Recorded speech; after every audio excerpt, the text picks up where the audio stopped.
Today I'm doing a rear brakes on a 2019 GMC Terrain, and I'm going to show you how to remove this.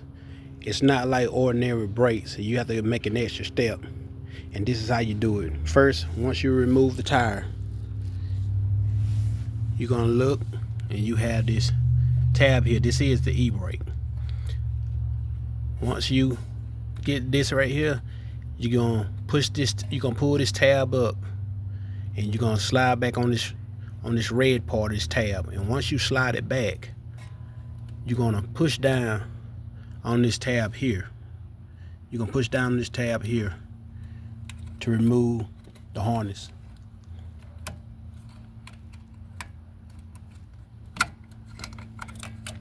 Once that's removed, you're going to take a 13 millimeter and you're going to remove this bracket bolt here, and there's one right here. Once you remove those, you got to remove this here e-brake from this bracket. You got to remove it from this bracket, and you do that with a T30 Torx bit. There's two screws you unscrew to remove it, and it's going to separate. I'll show you in a minute.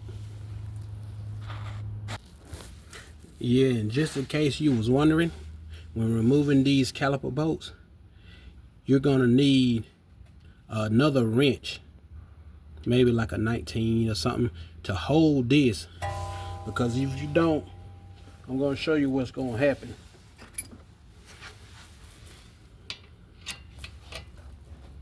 As you go to remove this, you're gonna see that bolt trying to rotate. So you need something to hold that, to keep it from rotating. And once you hold this bolt here and turn this one clockwise, then you'll see the bolt start to back out. Once you get that caliper removed, these right here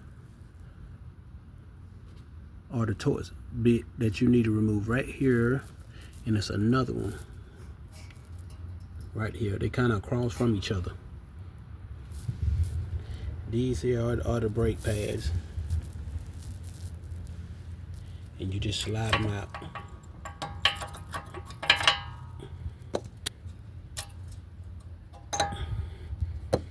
Once you slide them out, you want to kind of clean around these clips. If you don't replace it with the new ones, you want to clean these clips, and you want to put some anti-seize on them, just a little dab, not enough to get on the rotor, but put a little dab of anti-seize on it, and that'll help the brakes move freely.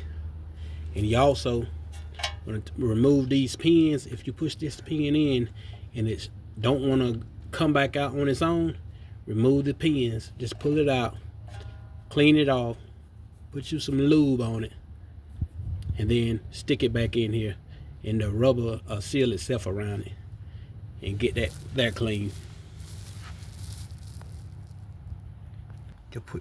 You put your T30 Torx in here, and you spin it, and you spin both, remove both bolts, just like that. Once you remove those two T30 bolts right there, and then the other one, you're gonna separate that part and that part. You're gonna separate it. You just, as you see the gap right there in the middle, you're gonna separate them. When you separate them, that's what you get. Those inside there is like little gears. As you see, those like little gears, and there's gears inside of there. And what are you gonna do is you're gonna turn that clockwise, I believe, clockwise, and then you should see your piston retract back in. This one here is kind of a bad one. I'm going to end up changing this one out. I got to get one on order. I cleaned this rubber boot off a little bit and put a little grease on it. As you retract this back in with an Allen wrench, I use like a nice size Torx bit, and I kind of spin it clockwise, and then I was able to just kind of use my hand and push it back in, and that's how I was able to retract it by pushing it back in. And so now all I have to do is put this back on, and you have those gears on the inside, and what you have to do is you have to kind of line those gears up. But once you put it in there, it should slide in place.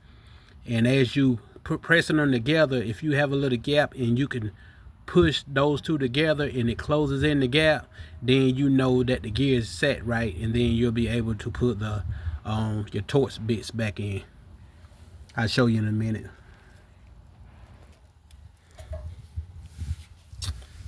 See how I got it aligned, closing in the gap. What I meant was, see the little gap in the middle? And if you can do this and close the gap, then you know it's up there correctly. So see that gap close? Now you can start your Torx bit. You put in one, get it started, and then you put in the other one, and then you just tighten them down evenly. Now, once you get that on, I'm gonna clean a little bit of this lube off, and then I'm gonna get some anti-seize. And I'm gonna put along here.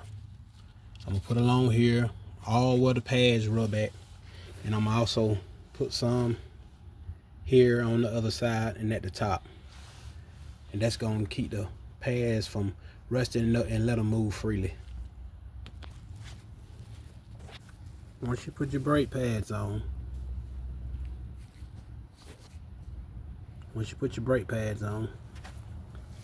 you're gonna get your caliper, and you may have to kind of finesse it on there. Let me see, can I do it with this one hand?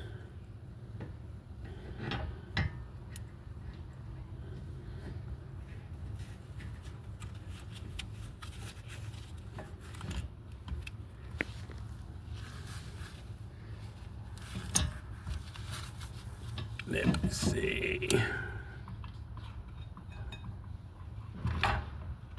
Oh, you have to kind of put the e-brake under first, and then you slide it right on in there. If you don't want to go all the way on, make sure that your bolts here are pushed back so that they can go on both sides. And then you just put your two 13mm bolts back in. So tighten them up to spec, and that's all to it. Then put your tire back on. Thank you.